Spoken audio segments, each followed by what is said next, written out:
When is the last time you listened to a podcast about web development, web design, and small business and didn't fall asleep?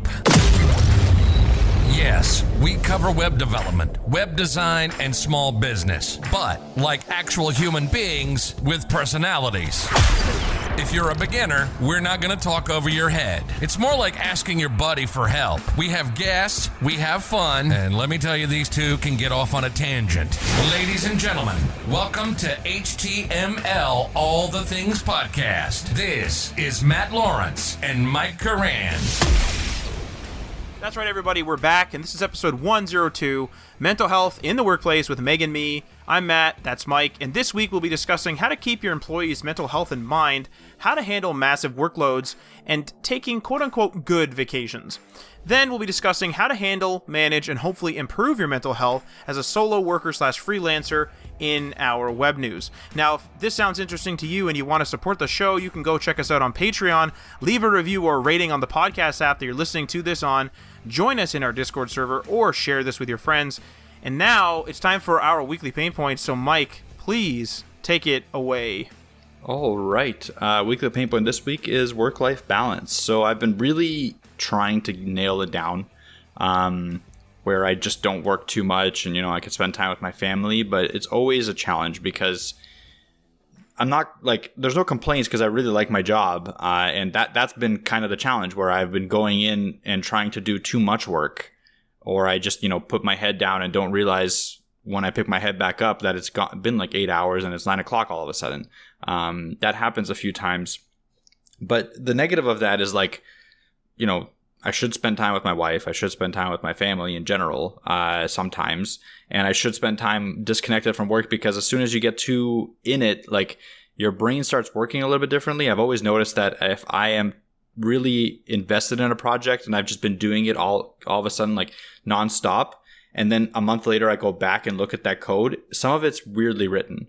Where it could have been more efficient if I would have just stepped back for a bit and thought about it in a different way. That's always worked better for me. So that's why I've gone and really demanded myself to stop working during certain times, and go and go for a walk, play some games, make dinner, whatever. So that's been my challenge these last couple weeks, because there has been a lot of work and it's all been really interesting and there's been a lot of meetings. So between the meetings and the work, I've had a hard time balancing it. This weekend, I kind of was able to disconnect. I played some Last of Us 2. I'm not going to throw any spoilers out there, although there's tons of spoilers already out there. And yeah, we spent most of the weekend actually playing that. It was pretty awesome. There you go. Did you beat it? Almost. Okay. Wow. Well, and in just a weekend, that's pretty good. Pretty good. For my weekly pain point, it's Monday Morning Mania, also known as Shirlene Mania, a little Archer, what do you call it?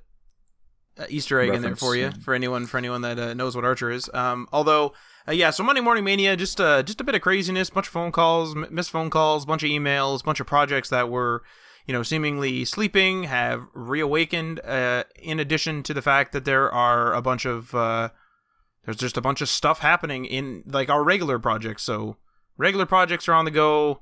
Old projects have woken up.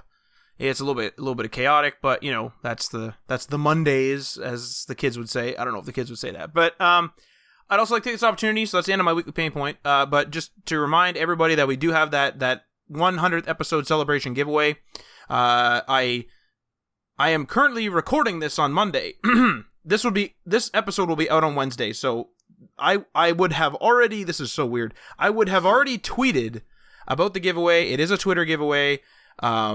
Please go to our Twitter. There will be a tweet on there. I'm going to pin it to the profile, and it's about a giveaway. It has the, how long you can, what do you got to do? What do you get? How long it's going to be, all the rest of it. So please go to our Twitter, at HTML Everything on Twitter, or you can just, look up HTML All the Things, and I'm sure you'll find us there. Just a reminder for everyone to check that, and check it soon. Okay. So this week, we sat down with Megan Mee to discuss, you guessed it, mental health. Megan has a bachelor degree in psychology. She has experience working for a major UK mental health charity, Mind.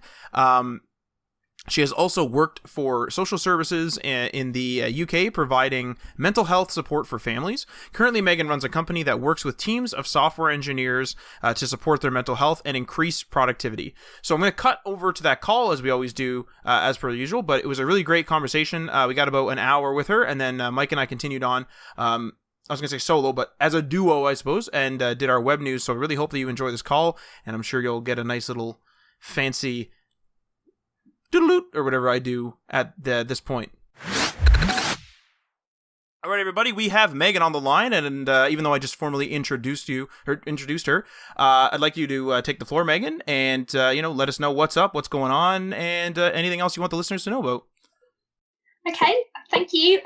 Firstly, thank you both for having me on this platform. It's really great to kind of talk to you, especially with everything going on at the moment. It's really great to kind of reach out and get to know what people's lives are like again. So I'm Megan. My background is very much mental health. I've worked for mental health charities. I've worked for social services, all in the UK. That's where I'm based. And I've now kind of just started off my own company that's working with developers and businesses that work with developers and supporting their mental health and well-being. So yeah, that's me. Awesome. Very, very topical. And you're right. Mental health is definitely something on everyone's minds today, especially with all the craziness in the world that's going on. I'm sure that mental health has certainly been affected. And I think we might as well kick off right to the first sort of topic that we wanted to discuss where, what is mental health? Sort of as a baseline, what is mental health? Mental health usually sort of has a negative connotation associated with it, like the actual term itself, when in fact everybody has mental health, good or bad. So what is sort of mental health, just so we can kind of set a baseline for the episode? So I think this is a really important thing to kind of clarify, because lots of people, like you said, it does have that negative connotation. I would say mental health is the same as your physical health, but your brain and your well-being. So it kind of encompasses your moods, how you're feeling. You can have good days and bad days. It doesn't necessarily mean that you have a diagnosis of something. It's everyone has mental health, and that can fluctuate, and you can have a diagnosis of a mental health difficulty and still kind of have good days. It doesn't necessarily have to be a negative. It's something that we all need to be aware of. We all eat well and exercise to look after our physical health. There are things that we can do to look after our mental health as well. And I think that's really important too, because I was just thinking, constantly exposing ourselves to, the term mental health and these sort of facts is really critical, because if you think about it, even my parents' generation, they've sort of, in terms of mental health, they're sort of like, oh, you're fine, get over it. Or their sort of common terminology that they've kind of accepted is like, oh, that person had a nervous breakdown type of thing. And so it's like one extreme or the other. It's like you're fine-ish, or you're just fine, or good. There's like one range there, and then it's like that person had a nervous breakdown, and they accept that. But I feel like we need to sort of discuss that gray area to sort of define, like, hey, this wasn't fine, this wasn't good, those type of things. Yeah, and it's opening up those closed doors. Definitely in the older generations, everything happened behind the closed doors and everything was fine until you open those doors. And actually we need to be discussing that more and opening those doors and kind of being like, right, okay, well, things are good in this area, but maybe not so good in other areas. And yeah, those grey areas are really important, and finding where we fit and where people are comfortable, and different cultures and different places and different people. So different genders is quite a big one in mental health. They'll have different ways of finding where they fit in that grey area. Certainly, yeah. And I would imagine it's critical to determine or sort of define, I guess, that gray area more, so that we can prevent going off into the other status, the nervous breakdown status. I know that's not the medical term, but that's what people will say, right? Where, oh, they had a nervous breakdown. It's like, maybe we should have intervened a bit before that status. You know what I mean? Yeah, it's catching it before everything goes wrong. It's noticing the small signs and putting things in place before you need like that kind of medical intervention. Certainly. And with that, I mean, we're obviously going to talk about more on the professional side. Mental health sort of affects everybody in terms of their personal lives and professional lives. But just sort of a general sort of question or topic to discuss, though. But it's like, when you're at work, I mean, a lot of people are at work a lot, 40 to 80 hours a week, sometimes more. So a lot of your life is spent at work. And so it's really critical that you ensure employees have and maintain a good health in the office. So what would you say for someone that is either hiring somebody or working with somebody, or is like the supervisor of somebody? So what I mean is someone in a position of authority of some sort that, you know, is delegating more or less tasks to other people. How critical is mental health, and how would you, or what suggestions would you make to that person to ensure that their employees or their colleagues that they're ordering around effectively have good mental health throughout whatever they're working on? I think for me, I would say communication is a massive thing. And communication doesn't just mean kind of going, oh, how are you? And then rushing off to the next thing. It's asking, how are you? And being ready to listen to that answer. So it's being ready to listen and kind of go, and really ask, because so often people will say, oh, how are you? How are things? And they don't really want an answer. You go to the shops and they ask, oh, how's your day been? And if you answered honestly and had a really bad day, it would really kind of surprise them. And actually, your relationship as a manager or an employee, it shouldn't be like that. When somebody asks, how are you? It should be a genuine, how are you? And a really good technique that managers can use is asking twice. So quite often people will go, how are you? And you'll go, oh yeah, fine, thanks. And then if you go, no, how are you? It makes people really stop and think and kind of question, and actually, how am I? Am I doing okay today? Is there anything that I need to be aware of? Even if they don't tell the manager what's happening, it makes them aware of it, and then they might be able to put things in place themselves without the manager actually having to do much more than asking twice. And then they will become accustomed to the fact that the manager is actually asking how they are. And so give it a couple of times of asking twice, you won't need to anymore, because people will realise that you genuinely do want to know how they are. So I think that kind of communication and genuinely wanting to know what the answer is and wanting to listen to that and giving it the time is really important. So one thing that I've noticed, like sometimes I do have those situations where like either I talk to a colleague or I talk to my manager or something like that, and they notice that there's something wrong, and they sometimes, to kind of help me, they would give me like a day off or something. Is there any other ways that they can help without just giving you a day off? Like, is there, any practical implementations for them to take, like to actually help with the mental health? Yeah, so, there are practical things in terms of, in the UK, we have something called EAP. It's like a phone call counselling thing that you can kind of offer to your employees. So that's like a professional, if they really need to talk to someone about something. And then in terms of just restructuring their day, finding out, okay, well, what's not working for you? Is it something at work? Is it something at home? And then kind of, rather than just going, oh, well, have a day off, because that can quite often go, well, I've had a day off today, so I've got double the amount of work to do tomorrow. And so it's just restructuring it. Is there a particular task that you're struggling with? Is it that you struggle? I worked with a young person who really struggled going on trains at rush hour, so between 8 and 9 o'clock, and they didn't like the busy train. So their employer restructured their day so they didn't have to get to work till 10 or 10:30.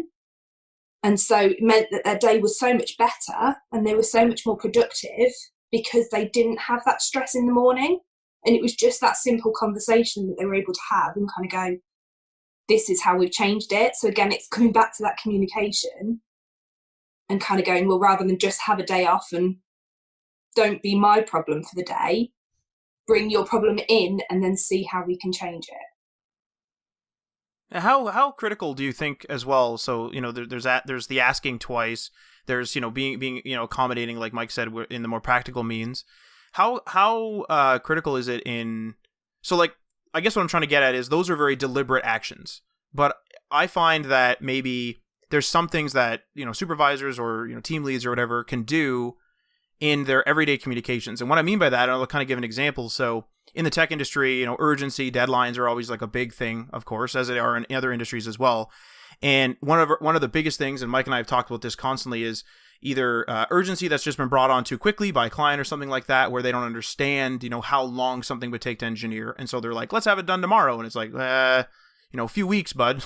But also sort of false urgency is, and that's my number one most hated thing, obviously, in the workplace, as Mike knows, is people will, they send all of their emails wordings, or even just in their wordings and phone calls, where it's all the same, I guess you could say, where you talk to them and they're like, yeah, like, we need to get this done. And that's how they word it, but they don't state how urgent it is. So what I do personally, and I'll kind of let you critique and take on this topic in a sec here, but what I sort of do is I oftentimes will say, here's X thing, here's the next steps, and, do this at your leisure. Or something like, we need to do this, this, and this. I'll do this tomorrow, and you just do this whenever, and then I'll tackle it later. Like, I try to word my emails. I've been doing this lately. I try to word my emails according to the urgency, so that people aren't like, oh my God, I gotta go. And what I've actually noticed is it has reduced the amount of phone calls I get from clients, because sometimes they will panic and just rapidly look at something, not even fully like analyze what I've done, and then just send me an email like, hey, can we make the heading big? And it's like, the heading's already big. What are you talking about? And they had just rushed to get me something. Whereas now I say something like, hey, I've completed this. I still have 3-4 tasks to do. Just review the first task. I'll keep working at your leisure. Let me know what you think about the first task. And that's sort of it. Yeah. And that's such a good technique to use to kind of be clear about what the priorities are and what your goals are at the end of the day. And because you might think that actually the priority is making the heading big, whereas actually they're going, no, the priority is making sure that people can get this information easily. And you might know a different way to do that. So it's making that a really clear communication. And what would you say about too? So another thing that we kind of hit in our industry a lot too is people sort of disappear, if you will. So some of these tasks will take a very long time, or so either it's like, let's say Mike and I get a task, it takes, I don't know, a month. We do it for a month, and then we email the person. We've been going crazy trying to do it for this month. We send it to them, and they disappear for 2 months or 2 weeks or whatever it is, and they don't really answer. What do you think? Is there a way to sort of handle that? Because I know that Mike and I, depending on the task, of course, because we're used to it, but depending on the task, like, we will kind of get pretty, worried, like, what are they thinking? And then we start overthinking it, like, do they hate it now? Like, what's going to happen? That's a really interesting one, because I think in my initial response to that is email apologizing. But I think that's a very British thing to do, and be like, oh, sorry to disturb you, just wondering how you got on with this. But actually, I think asking and kind of being like, just want to check that everything's okay. Like, I know that you're really busy, but we could just do with some feedback on this. And kind of setting that out before you send it back. So kind of going, this is the process. We're going to do the work. It'll probably take about a month. We'll send it to you. If we haven't heard back in a couple of weeks, we'll give you a call. Yeah, just to get some feedback so that we know it's all working for you, and make it that we want it to be working for you. And so we're just checking in that it is. And if you set that up before you've even started the project, that you will be doing that, they then can't, it then takes the pressure off them, and it takes the pressure off you, that you know that in 2 weeks' time, if you haven't heard anything, you can make that phone call. That's a good one. I'm going to use that one, honestly, because I'm the guy who like wait, and then I will send like, hey, touching base, but I'm like worried to send it. I'm like, do I send it now? Do I send it in 10 minutes? What do I do? So I'm definitely going to take a note on that for sure. setting things up in advance and kind of agreeing things, it really helps. If you're quite an anxious personality, or you just worry about these things, you put a lot of work into it, of course you're going to want it to be good, and you're going to want to know that it's good. And so setting that out in advance and kind of agreeing that before will really kind of help relieve that pressure. And with that, I think it transitions perfectly into the next topic we want to touch on, which is remote workers. So obviously, remote workers are mostly Zoom calls like this, or emails, or just phone calls, depending on whatever your situation is. And so, remote workers and mental health, sort of just as a general topic to tackle. Is this any different, or need any special consideration in comparison to someone that, say, works in your office? Yeah. Yeah, definitely. It's a very different thing. You can't have those daily check-ins so easily. So a really good thing that I tell most of the people I work with is that, for me, if I drink coffee instead of tea, it means my mental health isn't as good. It's a sign to me that things aren't great. Now, you wouldn't know that if I was remote working. You would only know that if I'm in the office. And it doesn't necessarily mean you need to do anything. It's just something that I notice and people point out to me if things aren't going so well. And so you can't get that getting to know people's little signs so easily with remote working. And I think as well, it's quite difficult to check in on remote working because you don't want to, as an employee, it can sometimes feel like you're being monitored. If someone's ringing you all the time going, how are things going? It can sometimes feel like someone's going, are you working? Are you at your laptop right now? Which isn't always easy. And so it's just having that more structure. It's making sure that you're agreeing in advance again when you're going to have those check-ins, when they're expected to be at their computer or not, and having the flexibility, because it's so great for your mental health to work from home and be able to walk away and go and see the dog or do some washing up or whatever it is. That's so good for your mental health to be able to do, but also you do need to have that structure. And so it puts quite a lot on the employee to kind of go, okay, well, this is what my structure is going to be. And I'm going to have a structured space for that. Is it does it make sense for these scheduled check-ins to have the check-in with your manager, like direct report, or is it okay to have an HR department handle this, or is it another thing to add to that? Is it better to bring someone like you on to the team to have the mental health check-ins with a professional? I think it very much depends what's going on in that employee's life, what's going on with the manager's life. What that relationship is like. Sometimes people really click with their manager or whoever's doing the check-ins, and actually that's really going to work for them. Other times it might be better having someone from an HR or an external person to kind of come in, because you can then discuss the things that you might not feel comfortable discussing with your manager. There is always going to be a power dynamic with a manager and an employee, which there wouldn't necessarily be with an external person. So I think that's something that you could definitely discuss with the employee and kind of say, these are the different options. Like, you could do one every 2 months with someone external, and then once a week or once every 2 weeks with a manager, and just kind of, but it's making sure that if you're doing it with the manager, you're separating out the time where you're looking after your employee and then looking after the job and what they're doing in their role, because they're two separate things and they need to have separate time. What would you say then? This just sparked a thought in my head. So there's software out there now that has seemed to pick up a certain amount of popularity, and this is not me targeting one specific software. There's like this is a type of offering that different softwares offer. And they're trying to emulate, I suppose, the office environment. And so they will monitor an employee's microphone, camera, like webcam. they have things where people can just drop in and be like, all of a sudden, like someone's face is there and it's like, hey, why weren't you at your desk? They have like desk detection. Like all these softwares have different things like this. And you can, as a boss, I suppose, you can edit these things. I've never used these things. I've only just heard of them. So, I mean, we're talking about the difference between a remote worker versus like an in-office worker. What's your thoughts on trying to emulate the office experience where, you know, the lead hand or whatever could literally stand up from his cubicle and look over and see if I'm still sitting there? You know, what's that?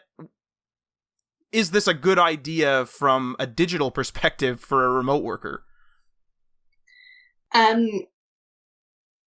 Oh, that's a tricky one. I can understand the benefits of it because it's having that constant communication again. However, again, it feels like Big Brother is watching you a little bit. And it's putting that guilt onto the employee and kind of saying, you need to be at your desk all of the time doing this. And actually, that's not healthy to be at. Even when you're in an office environment, you sit and chat to the person next to you occasionally, or you go and make a coffee, and that's okay. That's all right to do. And I think with home working, there does come that flexibility, and there does come that kind of, you've got that responsibility and you've got that control, which is such massive things for mental health. To have responsibility and control over your own time and your own life is so massive, and really reduces stress and really kind of inspires people to work harder almost. And so, yes, they might not be at their desk 9 till 5, but they might go for a run for an hour, which makes them a lot more productive kind of thing for the time that they're at their desk. Or they might have to go and pick the kids up at 3 o'clock and come back and work in the evening once the kids are in bed, and that's what they need to do. And so I can see the benefits from an employer's point of view for monitoring what's going on at home, but I think it adds a lot of pressure and a lot of stress to an employee. Yeah. I agree with that. And just to add to this is, like, if a company that I was working for were to instigate this program, that would be my notice to start looking for another job. as an like an engineer, as a development lead or whatever, I would still be looking for another job immediately, because that just means you don't trust me. And I understand sometimes you're going to get employees that, you know, take advantage of the system, but it's an easy way to figure that out. Like, if they're not performing their job as needed, performance review wise, you know, then you know that they're not working that 9 to 5, or they're not doing enough to warrant their 9 to 5 paycheck, essentially. Because I'm one of those people that don't think it's important to get in all your hours every single day, as long as you get your job done, the job requirements for you, because most of the time it'll balance out. In a development environment, you're going to have days where you go overtime. Like, no matter what, you're going to have days where you work on the weekend. And we'll talk about the overworking aspect of this a little bit later, but it's going to happen. And some days, if you work 4 hours and you get most of your job done, I don't see that as a problem as an employer or an employee. Yeah, I completely agree. And I think that's definitely a better attitude to take of, well, you have tasks to do. As long as they're done, they're done. So, I guess we'll like kind of change gears slightly and kind of like flip the coin, and we'll kind of talk from the other side of the fence. So from the sort of the workers side. So, you know, what can colleagues, you know, do to help each other? They're usually also loaded up with work, and some may actually take on work for others. So I don't know, I'll just real basic example. If Mike's really loaded up for work, but he's, you know, really tired and he doesn't want to do it anymore, and I'm in the same state, some people are just so generous that they'll be like, oh, don't worry, Mike, I'll take on your 2 hours of work, or I'll take on your data entry part of your job for this week. Thanks. So you can take a break. Yeah, well, I'm going to take that as a written agreement. Nope. And I'll send you all that immediately. Nope. So, but like hypothetically, like some people might sacrifice their own mental health to help their colleague. So what can colleagues do to help each other and, you know, possibly to avoid that type of situation? Get to know each other. Get to know who is the person in the office who does that.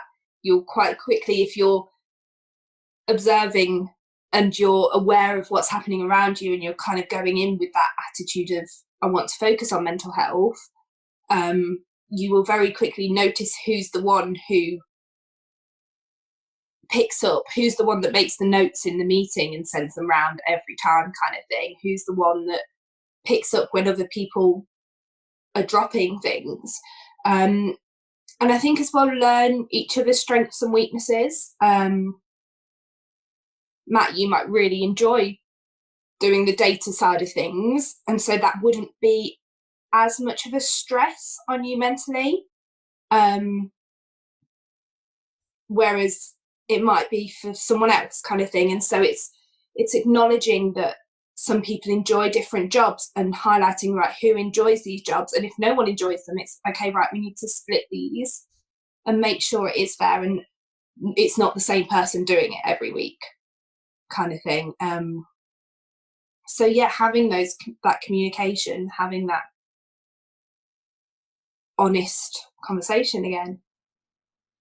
And honestly, one of the things that all this is sort of building up to is the fact that as a team works together, it kind of sounds like, it's short of anything toxic happening, the mental health of the team will improve. The mental health might be at like a B level for project 1, but as the team works together and they go to project 2, maybe it's at a B+ or an A- or something like that, if you were to take it into a grading system.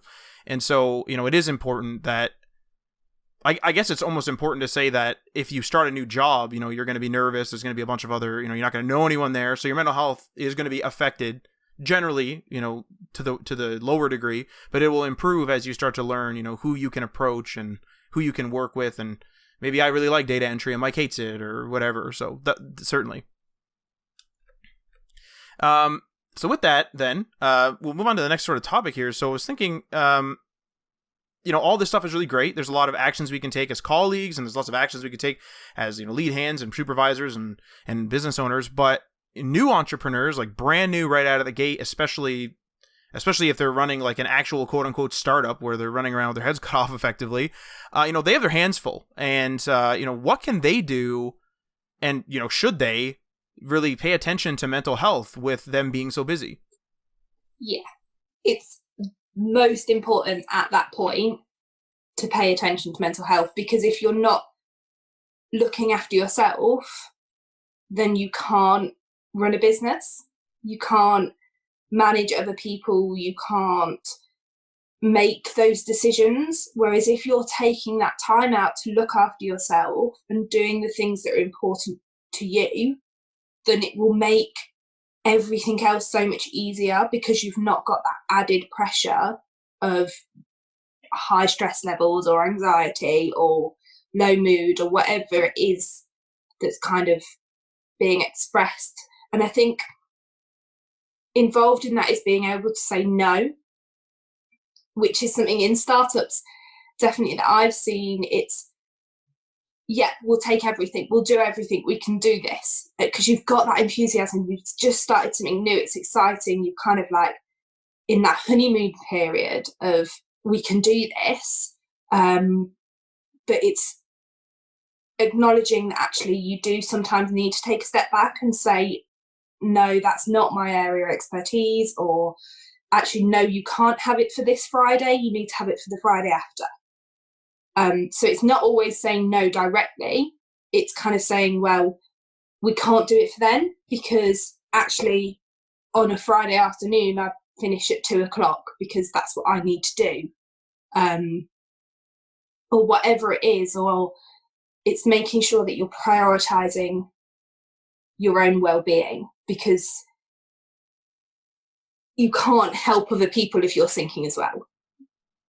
And what would you say then for, same situation, but let's say some of these startups will get a big investment at first, and so they actually do end up hiring 5-6 people right off the hop.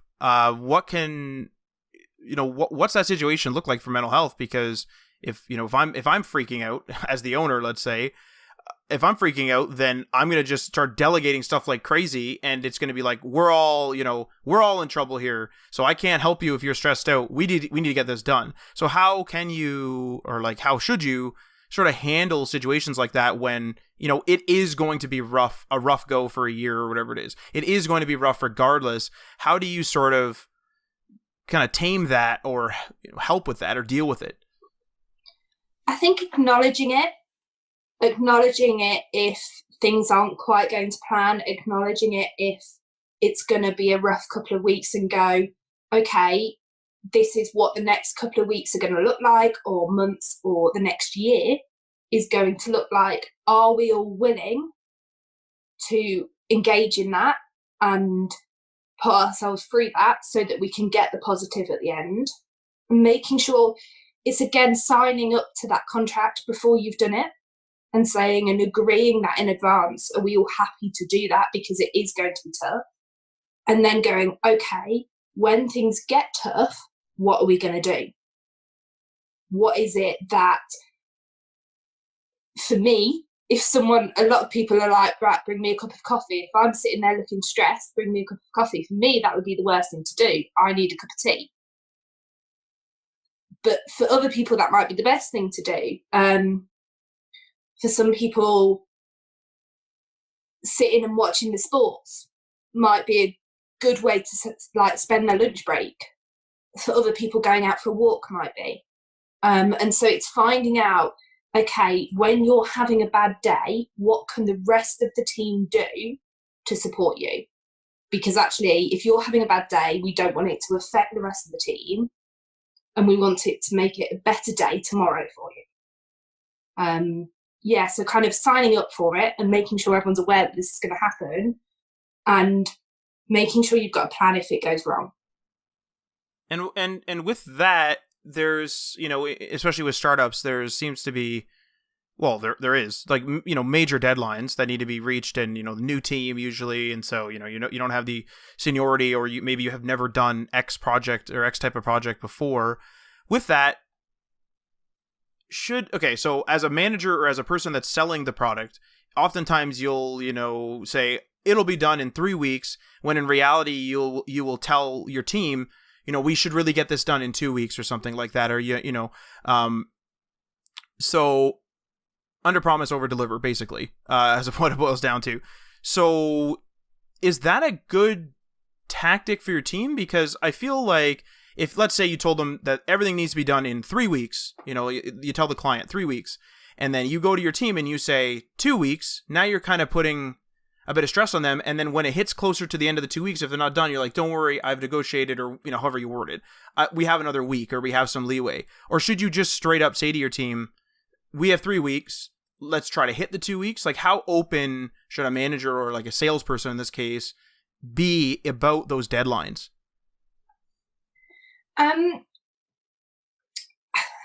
That's a really difficult one, because I think it very much depends on the team.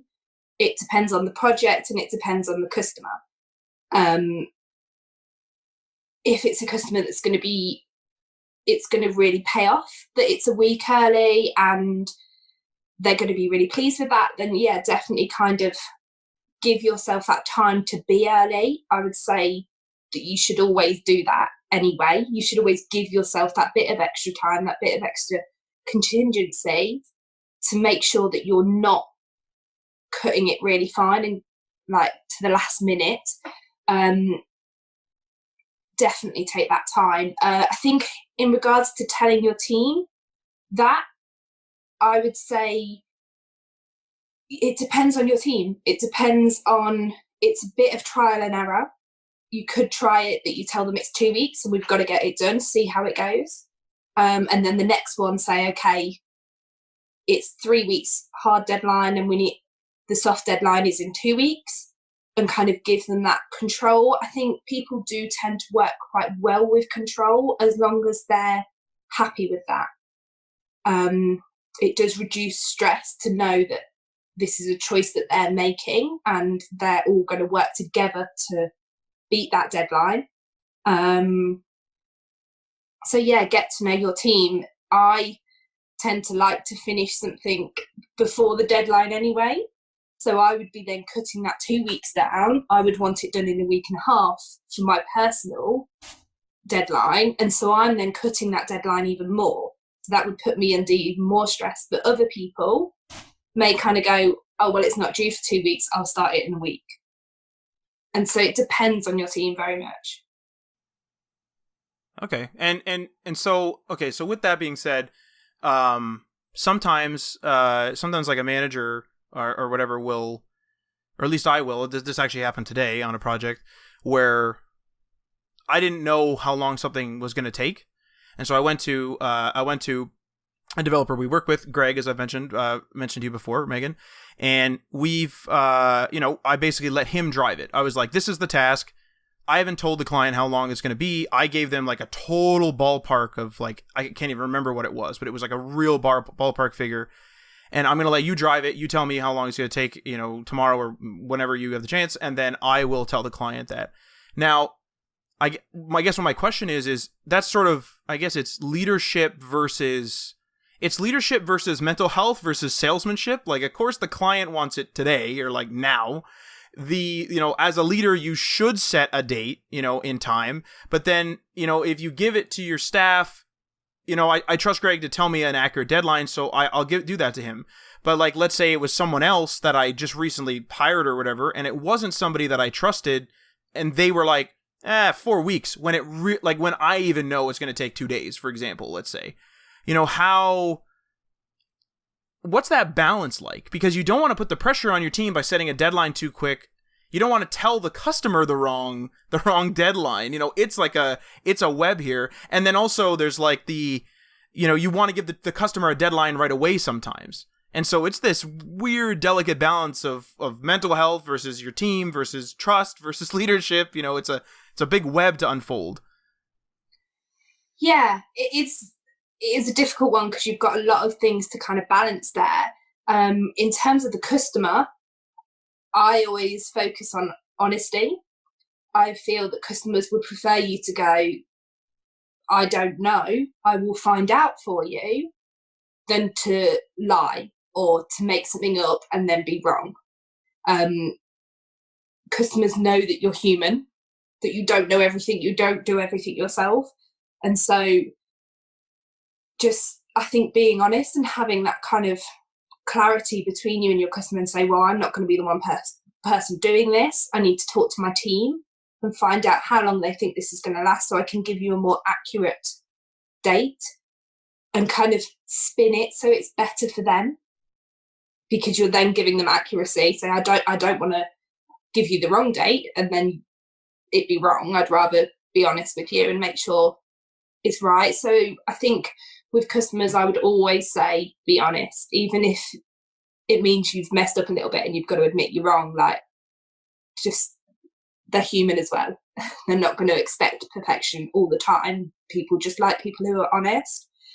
I think in terms of asking your team, I think to be a leader, you don't necessarily have to set strict deadlines all the time.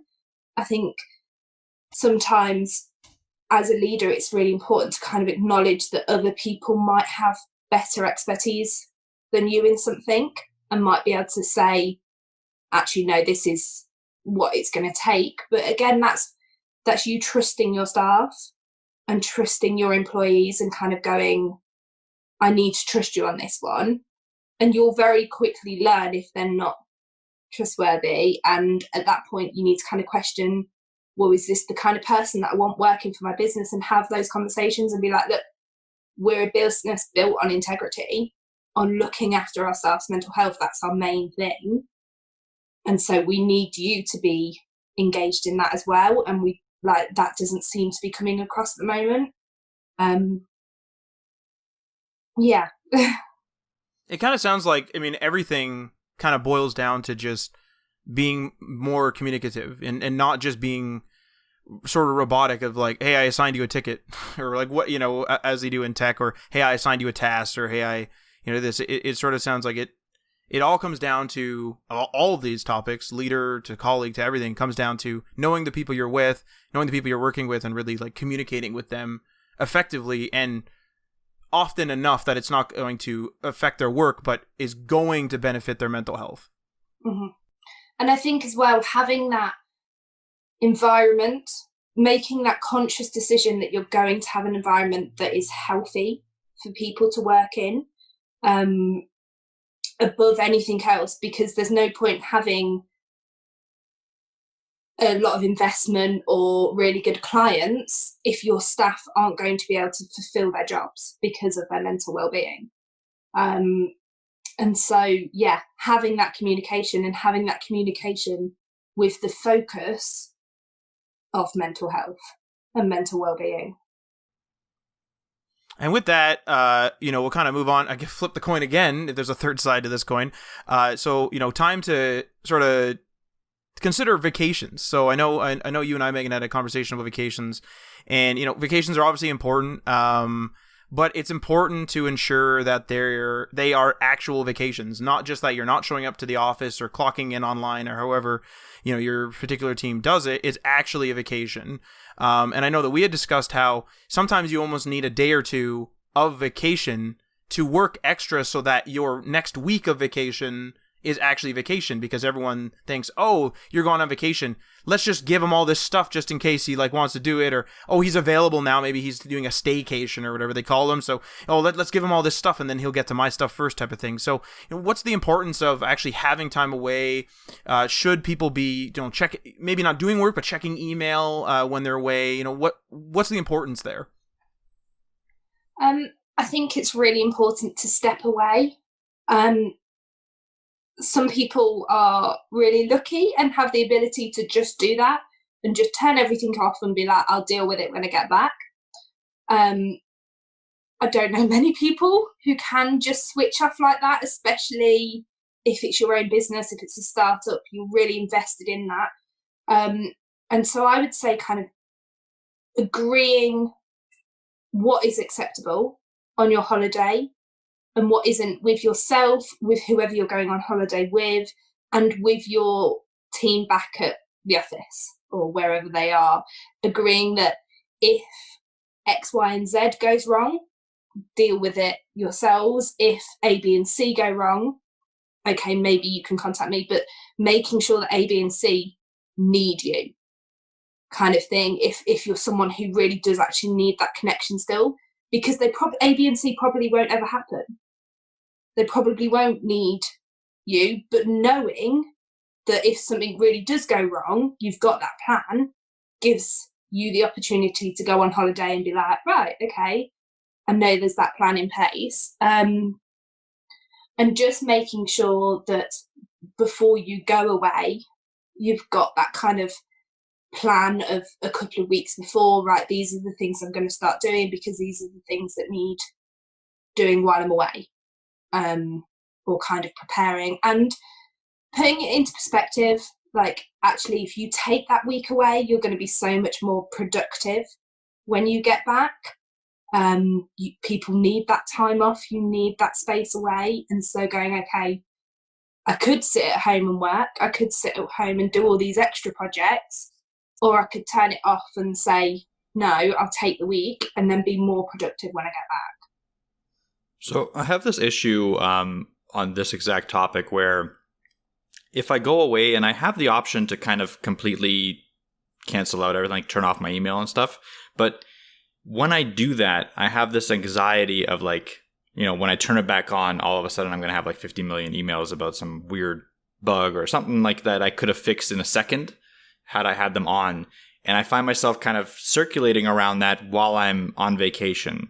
So I have taken kind of your exact advice where I have specific rules I'll leave everything on, but only contact me if there's any sort of, serious issue. That seems to have helped me, but I still get this weird thing where someone in the team will contact me off something that's not relevant, something that's not an emergency, but they just want me to hear about it during their week. And that kind of derails my vacation a little bit because now I'm starting to think about this other thing that I could have thought about a couple of weeks later. So it's been tough to set those boundaries while also having the balance of being able to respond in an emergency.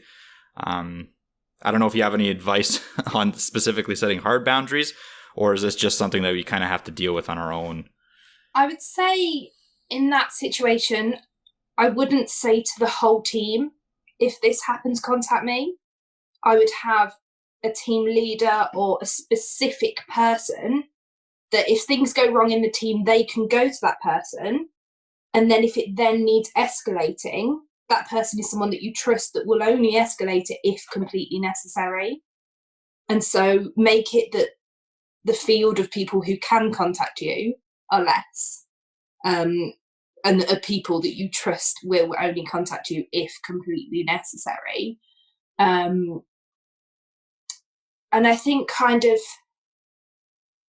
potentially as well, easing yourself into it a little bit, have that time.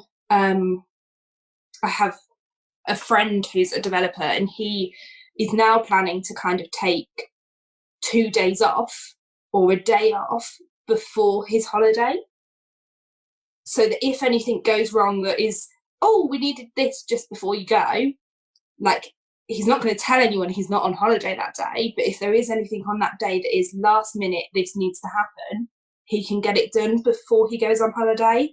So it's kind of easing himself in that way. And I think as well, using your downtime at home when you're not on holiday. So when you're watching a film at home, or like, I have a rule that my phone doesn't go upstairs, because then I can't take my work upstairs when I'm kind of putting the kids to bed.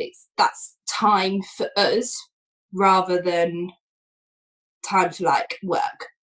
And so it's removing yourself a little bit at a time to reduce your own anxiety, rather than just going away for a whole week. It's doing 10 minutes or an hour or a weekend where you turn your phone off or leave your phone at the office or whatever it is, rather than going for a whole week straight away. Cool. I'm going to try those tips. I hope they help. Yeah. And one thing, I guess, like logistically, Mike and I have been looking at, and we haven't done this yet, but we've been looking at getting separate phones actually for work and personal. Now we might do this, we might not, we're not sure yet. But right now everything's just on one device. We have one phone each, and then that's it. But I was talking to Mike, and I was saying me personally, like, I bought this phone, and like, I don't want to check it sometimes because I am worried that there's going to be like a work email or something in the middle of the weekend, or if I'm on vacation or something. And so I'm like I want my device back, even though I now have to carry a second device. That's like, our audience is into UX, user experience, and technically having two devices is a worse UX in a way.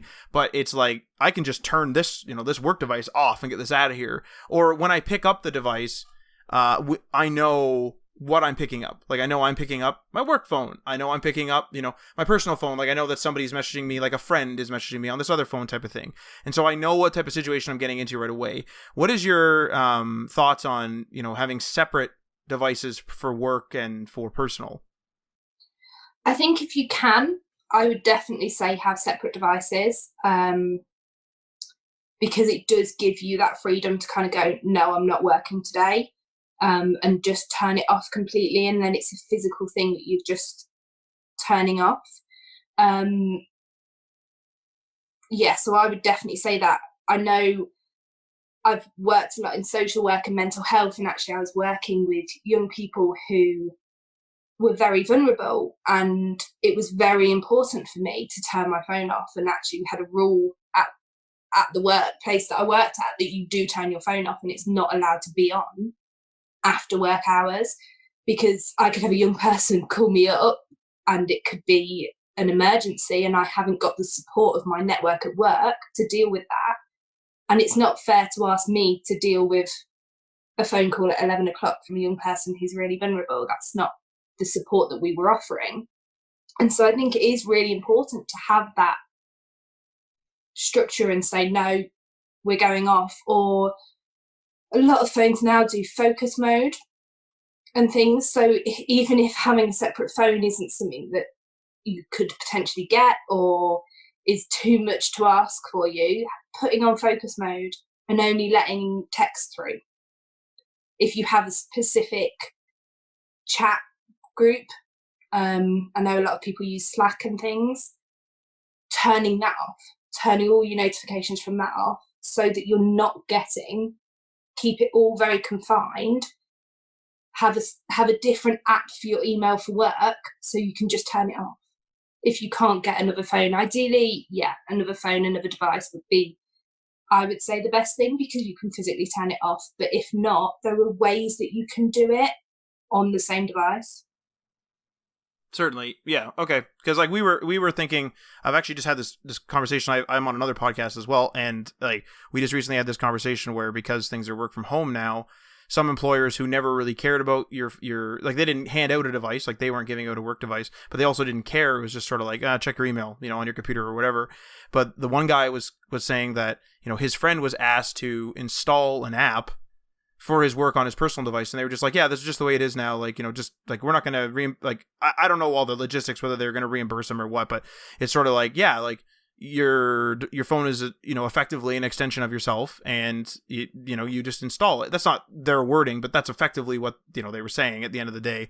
And so it's one of those big question marks where it's like, hey, like, I used to just use this thing for my own personal pictures and like texting my friends, and now I got this thing pinging me from work all the time on this personal device. Like, this is ridiculous sometimes. So I think if it is causing stress or anxiety, I would say get rid of it.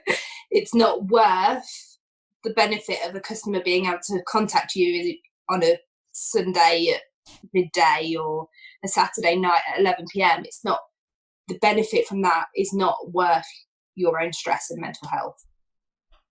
Right. Exactly. And so I think Mike and I are going to take those tips, and I think we're probably going to end up separating devices once the new year hits, more than likely.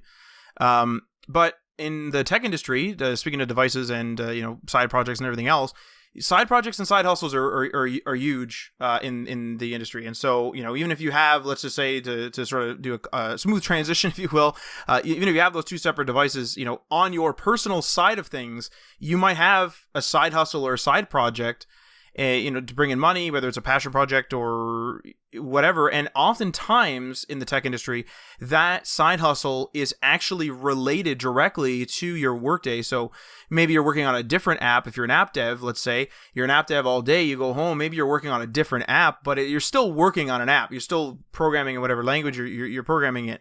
And so, how does this affect one's mental health? Because I know that that's a lot to do the same thing all day, all night. And I know that like there's actually been articles come up over the last few years that I've seen on Medium here and there, where there's like this weird mentality of just do a side hustle, and then if it becomes your main thing, like make your side hustle your passion. And if you make that side hustle, subsidize your income, you'll be less stressed because you have money. But if it becomes big enough and you get to quit your day job, then you're going to be liberated and it's going to be great. But then I'm thinking, how many things am I supposed to be doing in my day? Like, can I just sit down for a bit? So what is your thoughts on this type of thing? I think find the differences, I would say, between the side hustle and your main job. Highlight them to yourself, and it will just break it up a little bit. I think it's okay to have side hustles. It's okay to kind of do that bit. If you're passionate about it, go for it. But make sure that if it is causing stress, that you're making time away from, especially as developers, making time away from the computer. Making time so that you're not just, and that's not just, right, okay, I'm going to have a break at this time and you sit and flick through Facebook. It's you're stepping away, you're doing something else that is particularly focused on your mental health. So things like exercise, going for walks, cooking something nice, whatever it is that helps you as an individual, making sure that you're having that set time for that, so you're not working through the night, because that will really help. And don't be afraid to say no. Don't be afraid to go, actually, this is too much at the moment, because it's, again, getting those foundations. You can't do anything. You can't build your new project and your new business if you haven't got the foundations and you're sinking because you're doing so much. You've got to have a healthy mind to be able to focus on developing. you have to have that. Like, if you're having a bad day, I'm sure you both know what it feels like to be having a bad day and sitting at the computer and not getting anything done all day. So you need to acknowledge that and know that you're not going to build anything good on those days. You need to just kind of step away and be like, right, where are my priorities? What am I focusing on? And where can I kind of let things relax a little bit? Yeah, I feel like that's a critical thing to acknowledge. Is I almost feel like there's maybe it's probably not just tech either, but I almost feel like there's like a shame in having downtime. I know that some of my friends, like we all play video games and like together, and some of them, they'll be like, I feel bad when I like, boot up a game because I'm not doing something productive. But then my argument has always been like, I mean, like, yes, kind of, but it's like, are you really supposed to be productive all the time? Not spend your money on anything leisurely, like. You know what I mean? Your whole life isn't like a textbook. You're not, every purchase isn't for your financial future, and every like moment isn't for your professional future, I guess you could call it. So, it's critical that you have that like bubble of free time, and every person's different. Some people are super passionate and all they want to do is code, and then whatever, they're going to code more than someone who does it for money, does it for a job type of thing. Yeah, definitely. And that free time, there is a guilt around it, and there is kind of a shame about, oh, well, I'm not working, and I should be doing this, I should be challenging myself. But actually, your brain can't take that. Your brain can't take that all the time, and you need to stop and give yourself that time playing games or whatever it is.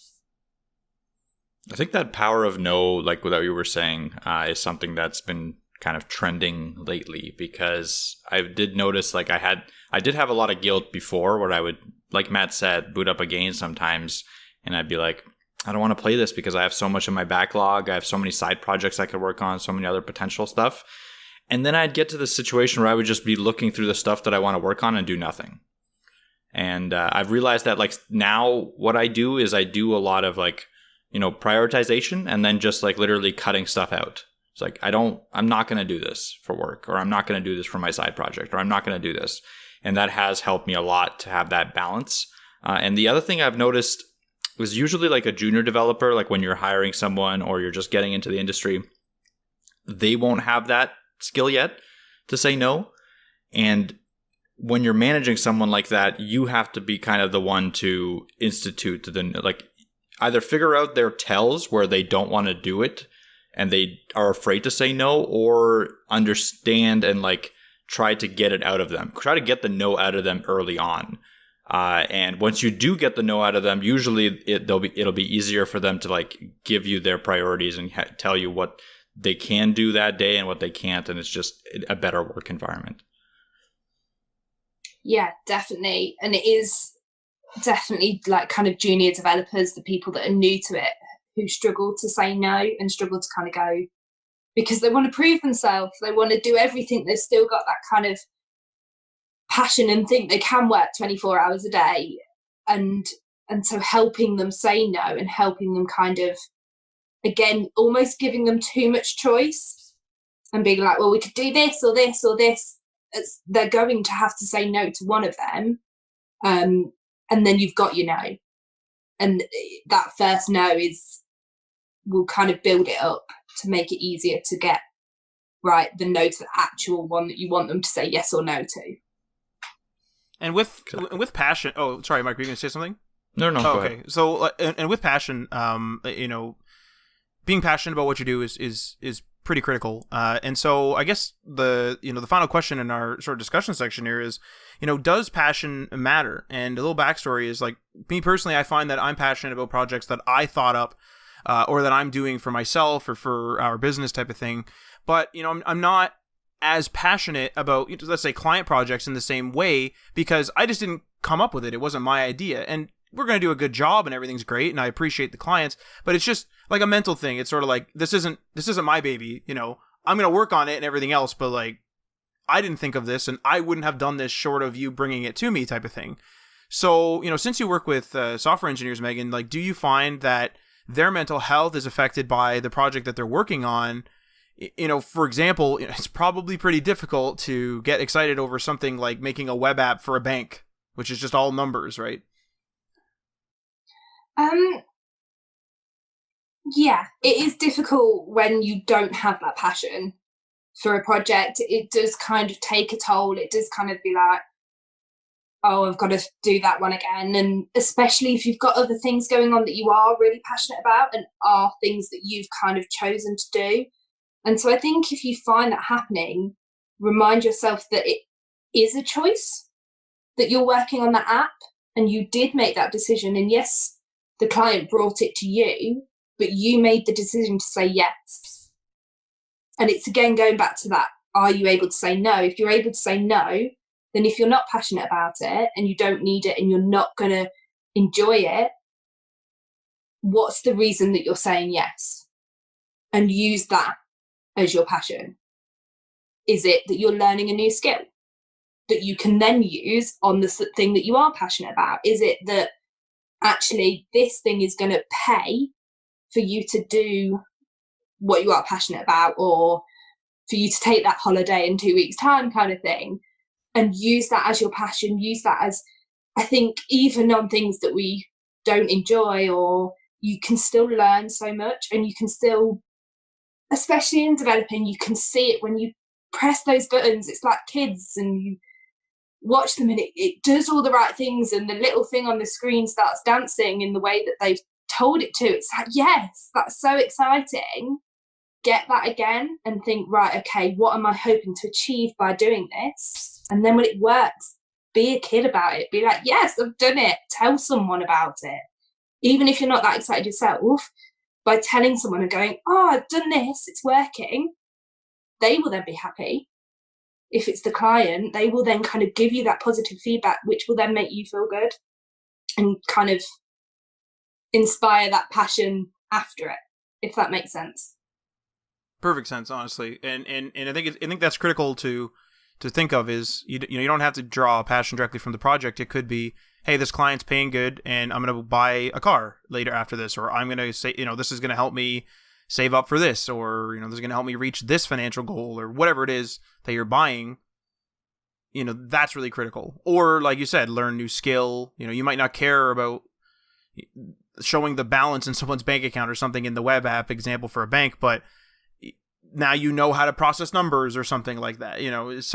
Drawing passion from anything, it doesn't have to be exactly like, man, I got to work for this bank now, So. Yeah. And that can be the same, like, when you're doing your tax return. Nobody likes doing their tax return, but actually, you've achieved that. You've done that. You've successfully built something that means that you need to do your own tax return, which is a massive achievement, and something that you can be like, yeah, today I did my tax return. And that's something to be really proud of, even though tax returns are really boring and nobody wants to do it. Like, it means so much and it represents so much. So put that meaning into it and you'll get it out of it. I wish, and Michael, Mike knows about this, but I wish I got that excited about tax returns, because my tax returns are not calm. I've even told Mike, I have to wear an old shirt because I sweat the whole time. I'm panicking. I'm trying to read the numbers, and I always will do a balance sheet or something, whatever, and it never balances, and then I just freak out, and so we now hire somebody. So I let them do it. Yeah. But that's the thing. If it's causing you that much stress and it's causing you that much anxiety, and I can tell it was, because you can tell in your voice and your body language, you were just like, I hate tax returns. Yeah, I just hate it. Let someone else to do it. Somebody else probably really enjoys doing tax returns. I'm not sure why, but they do. So get someone else to do it and go, actually, the stress that's causing me is worth paying someone else to do it. 100%. I'll spend those hours not stressing and selling something to a client or something. Yeah. But I think that's great capstone to our discussion, and we usually do the web news. However, we've hit an hour, so Megan, if you have to take off, feel free to, or else you're welcome to stay for the web news. I'm probably going to head off just because it's quite late here. No worries. That's what I figured. I saw it getting dark behind you there, so I thought I'd offer you an out.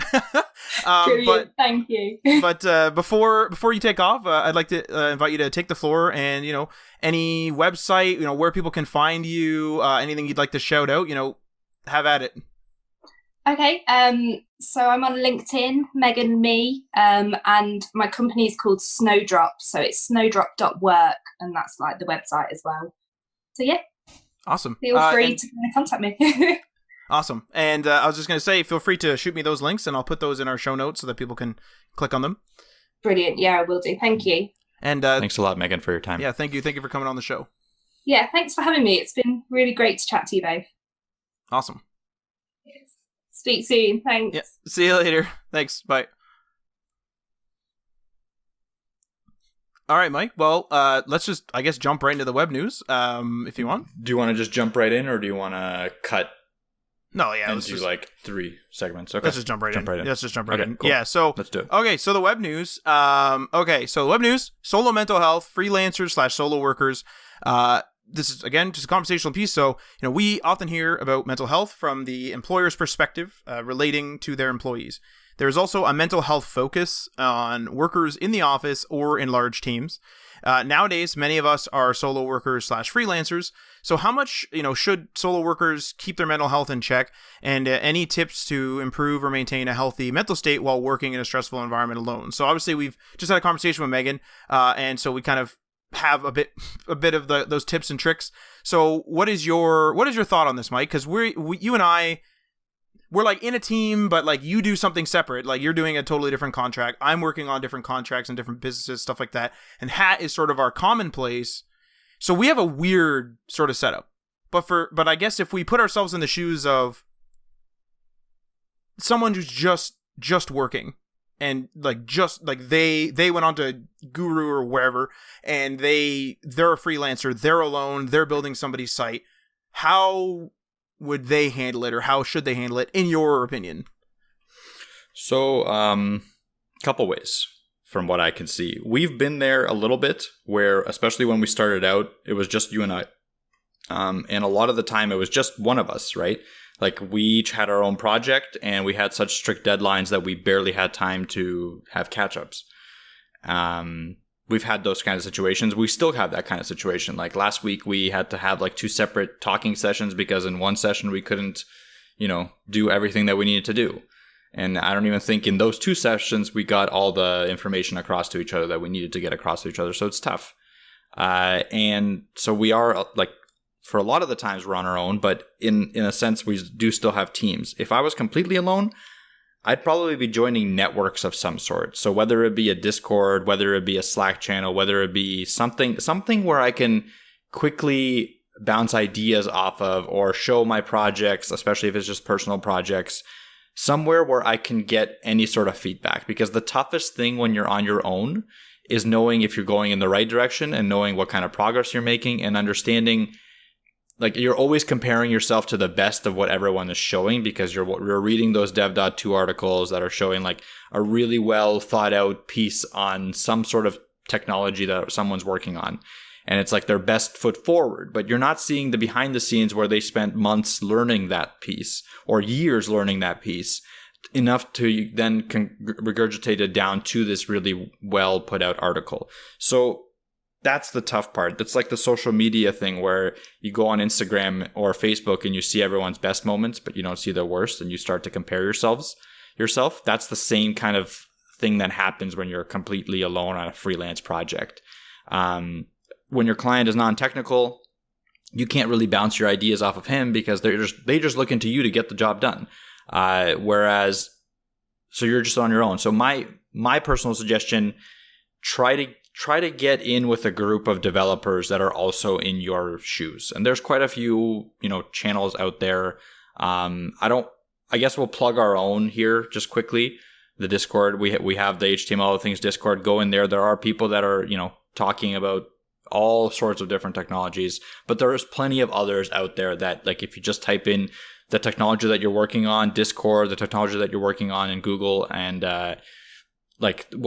Slack, just try to find something where you have like-minded people that you can talk to. In regular times, I would say start going to meetups, local meetups of developers, because then you'll have a way to express like personally. But obviously in the COVID times or post-COVID times, that's not really an option, nor is it recommended. So online meetups, online chat, like, groups and stuff like that is where I would go with it. That's the feedback thing is, I think, really critical. You're right. Where even in our leisurely time, we'll be playing games or whatever, and we will send screenshots of our moments to our friends. Like, I have a little friend group, and we'll be like, "Oh, look at this cool, scenery or whatever from our game that we saw." And even though that's just a leisurely task that doesn't necessarily need, hardcore feedback and people coming in with, whatever feedback you would have, I guess, like work stuff.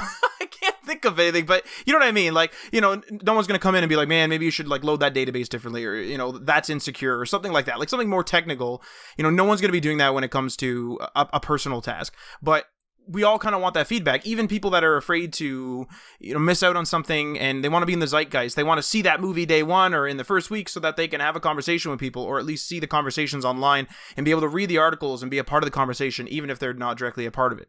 And so I definitely think that those are, really big missing pieces out of somebody who's working solo. That's a big missing piece out of their, everyday interaction, really. And with that even being said, you might think that, in school, you get graded individually, but you see your fellow students, at least when we went to college and it was in person, it wasn't some sort of electronic, like e-learning, but we saw other people. It's like, this person's having trouble with this person's having trouble with that. And you don't see those Instagram moments only. It's not like everyone's showing up to school with like their best outfit and they're totally fine. It's like some people come in and they're sick. Some people come in and they're like, they're fine. You saw the decline of me where we were supposed to wear a special suit, or we were supposed to dress up for a presentation, and I was so done with the project that I just showed up in shorts and a t-shirt, and I just like lost 10%, and I literally like the amount of not caring is incredible. Like, but like, yeah, I would say we saw more people at their worst than at their best in college. Like, we've seen some really down and out people. And I mean, to their credit, they still managed to show up and kind of pull through for the most part, with a few exceptions. But still, like, that is more realistic. That is something that does bring you down to earth and give you the motivation to continue on, because you're like, well, they're struggling through it. Maybe I should continue to struggle through it too.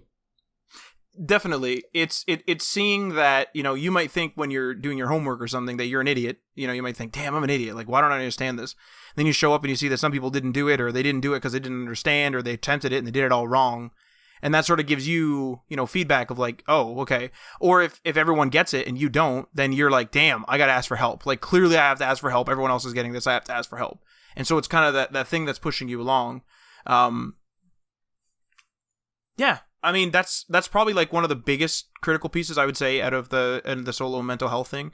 I was going to say, I wonder how, and like, I know I'm asking another question, but I was wondering how I would handle it if, we have, when you and I talk about projects on the podcast, for example, we'll change details, change names, change, technologies, or, and we'll say that, we'll be like, hey, some of these details we're changing live because for security purpose. I'm wondering how people who work specifically on things that are, very secure, or, can't be shared, I wonder how they get through it if they're solo. That's probably got to be the hardest.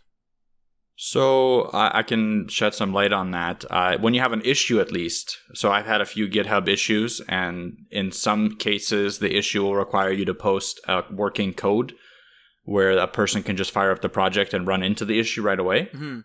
So if you can't do that because your job has an NDA, which like a lot of jobs do, or your freelance project has one, what you have to do is you have to make a bare bones project and recreate whatever bug or whatever thing that you want people to see, without any of your actual, information, the code, like the core pieces of the code that are under NDA, essentially. So it does take extra time for sure. Mm. Sometimes can take hours to get your, base project, but depending on how severe the bug is, depending on how important it is for you to get feedback on this one spot, that's something that you could do. And it gives you a good, it gives you good practice at just extrapolating code blocks out as well, because the more like the easier it is for you to do that, the better your code extensibility is, in the sense that you could, reuse that code somewhere else without having any other information tied to it. And when you're building code and when you're writing code, it's important to think about it from that perspective. Like, you don't want to build code that's only going to be used once, where you can, like, if you can avoid it. Obviously, in some situations, there's no other way. Like, there's very specific situations where you have to build the code to work once. But if you can, extrapolate the function that does the processing of some sort of number data without knowing what the number data is, then do that, if that makes sense. If you can, create a nav bar that doesn't have any of the actual component, like the actual, what's in the nav bar in it, but, passes in an array of nav items and then creates it dynamically, then you can use that nav bar wherever you want, just to give it to like a nav bar perspective, because I know, Matt, you like the nav bar. So that's a good way to go about building code anyway. And when you have something like that, again, if it's a nav bar issue, as an example, and you have an issue with the nav bar, or you want to just share it, but you can't share the actual nav items because of it's under NDA, then you can easily just take whatever random nav items, put them in that array, and it'll build that nav bar for you. And then you can share that code as a separate GitHub repo. Yeah. This actually takes me back a little bit to my IT days, where we were having a really weird problem with a gateway, and I'm going to have to change a bunch of details because it's under NDA and everything. But basically, we were having a weird problem where just something wasn't routing, like I'm talking networking, and it just wouldn't route no matter what happened.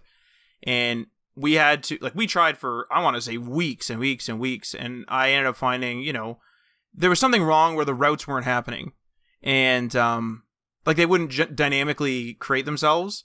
And so if I did a static, it would work, which proves that, the firewall isn't the problem and stuff like that. Not to get into the weeds.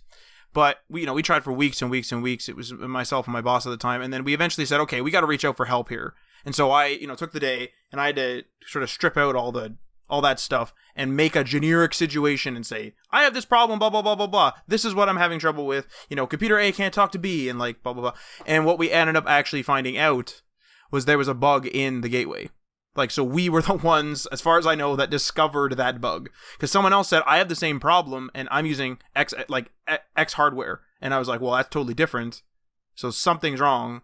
And then I forget exactly, what the thing was. But at the end of the day, we were like, okay, what the hell are we going to do? There's a bug in the gateway. We can't do anything about it.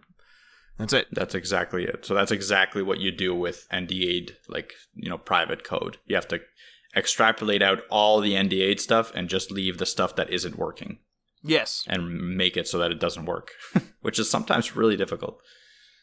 Yeah, like I said, I had to take the whole day, because this was we're talking not even coding, we're talking, server administration and trying to get, data to route, and it was a mess. And then it was like, oh, it wasn't us. It wasn't our fault. It was this.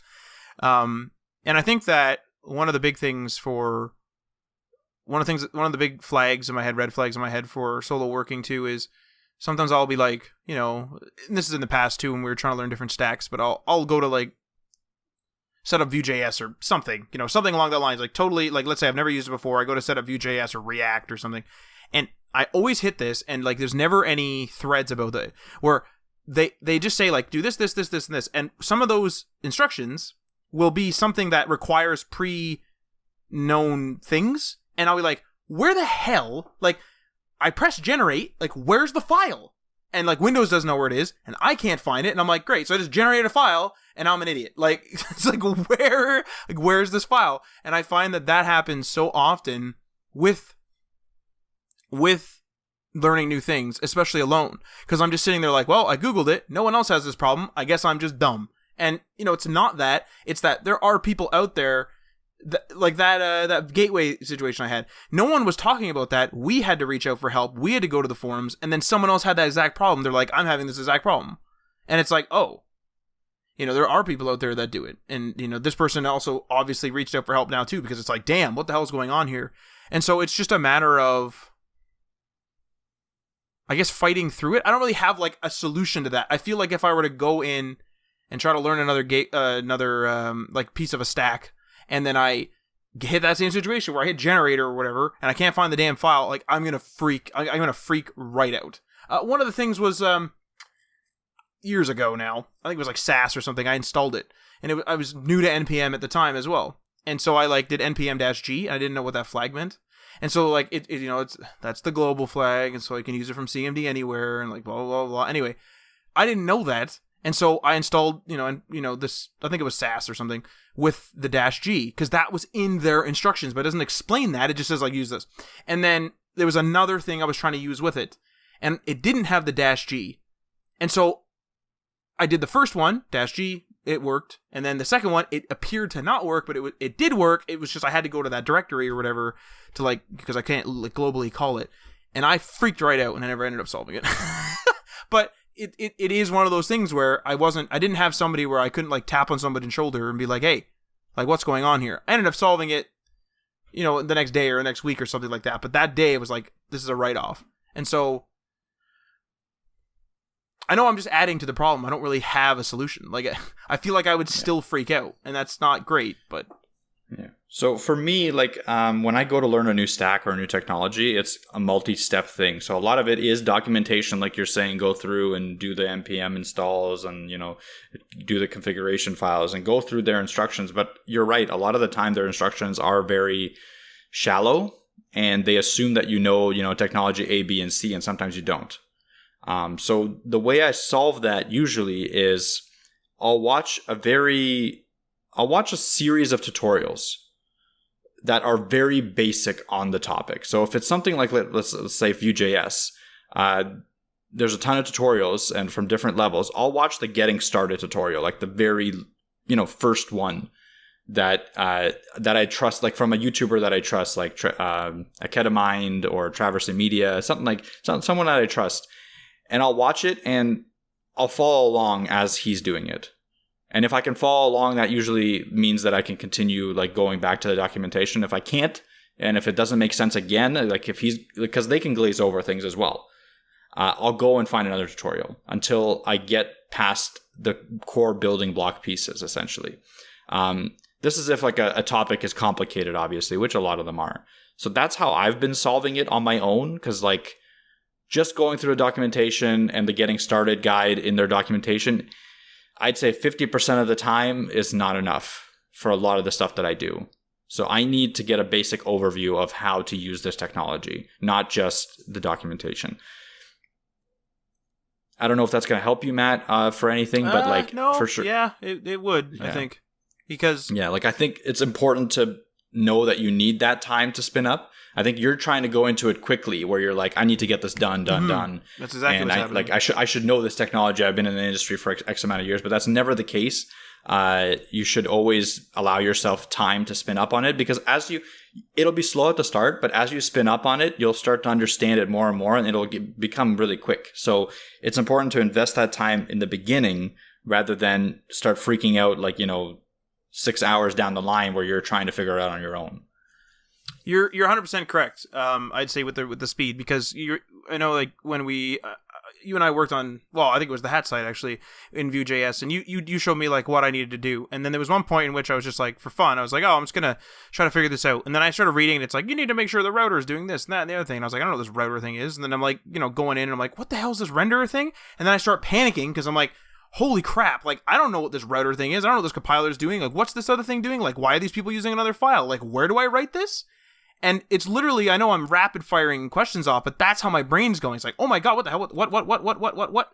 And then I'm just like, then I crash and burn. And it's like, well, I'm going back to wherever Mike told me to do. But I think I need that, sit down, look at because I'm skipping. I'm like going, if there's a 10-part tutorial, I'm skipping 1 or 2. And then and that's never. And then I'm just like, what's going on? Like, where's the compiler? Like, what is that? And I don't know what CMD to use. I don't know where the frickin' files are. Like, God knows how many files are just, in my computer randomly because I've generated them. I don't know where the hell they are and never found them. Yeah. And so... Exactly. So, my suggestion, do tutorial series until you're understanding the basics, then go back to your code and start writing it and, figuring out what it is or whatever, like figuring out the different functionalities. And then when you hit another roadblock, go back to the tutorial series and continue on, or skip over the stuff that you figured out on your own and go to the part in the tutorial that talks about your roadblock. That's how I learned Flutter and Dart. That's mostly how I learned Vue.js. That's how I learned Node. This exact method. Just like I had a project, again, the project-based learning. I was trying to get it done, but to get it started, I needed a base. I don't know Node. I didn't know what to do. The Express, what is that? I have no idea. I had zero clue. So I just watched the tutorial. And the first time I watched it, I think I just kind of just sat there and watched it to understand the terminology, to understand what's going on. And then I went back and then I coded along with it. And, yes, it is time consuming, but in the end, I understood it way better. And now I can apply that knowledge right away, usually, or go back and, talk to people that know how to do it and actually talk in their language. So yeah, it's really tough being a solo developer because you can't go in a regular work environment. You would go to your, mentor or your team and be like, hey, can you guys get me started on this? And they would give you the documentation that you would need. They would give you the tutorials usually, or they would give you the starter project and tell you where to start. That's in an ideal environment. I realize that even in a lot of instances, your team or your people are so busy that they just kind of tell you to do it and you're stuck in the same situation. So it's an important skill to have. I honestly think that's a good capstone to the web news, to be honest. Before I start piling on more questions, I think this was a great episode, just as a sort of finale, part of the conclusion. I think this was a really great episode. I don't think it could have been done at a better time, and I think Megan was super insightful. As well as you were super insightful, Mike, in the web news as well. So hopefully this helps somebody out there who's struggling. I know it's helped me. Definitely. I know Mike's grabbed a few tips, and I've grabbed a few tips, as we've said in the episode as well. So thank you for tuning in. And as we always do, time to thank our $3 tier patrons. So that's Sean from RabbitWorks JavaScript. Find him at youtube.com/RabbitWorksJavaScript. Garrick from Local Path Computing and Web Design. Find him at localpathcomputing.com. Ryan Gatchell from Blue Black Digital. Find him at blueblackdigital.com. Chris from Self-Made Web Designer. Find him at selfmadewebdesigner.com. Tim from The Web Hacker. Find him at thewebhacker.com. And DL Ford from dl4.io. Remember, we're at patreon.com/HTMLAllTheThings. And I'm going to let this outro sign us off. You've been listening to HTML All the Things podcast. Web development, web design, and small business. We hope you've gotten some useful and practical information from this show. And we hope you appreciate that we talk to you like human beings. And we hope you had some fun. We'll be back soon. But in the meantime, hit us up on social media on Facebook, Instagram, and Patreon at HTML All the Things. And on Twitter at HTML Everything. Until next time, this is HTML All the Things, signing off.